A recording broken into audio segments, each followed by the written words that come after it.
missiles, Rudram series of anti-radiation missiles, Rudram air to surface missiles போன்ற எந்த ஆயுதத்தையும் F-35 விமானத்துல இணைக்க முடியாது.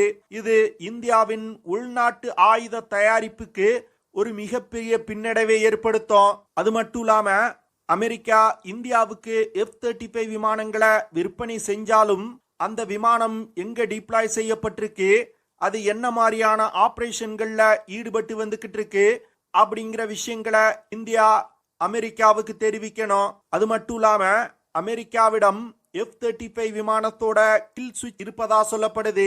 இப்போ F-35 விமானத்தை அமெரிக்காவின் ஒப்புதல் இன்றி ஒரு ஆபரேஷன்ல இந்தியா ஈடுபடுத்தினாங்கன்னா அமெரிக்கா அந்த கில் சுவிட்சை பயன்படுத்தி அந்த ஆபரேஷனை தடுத்து நிறுத்த முடியும்.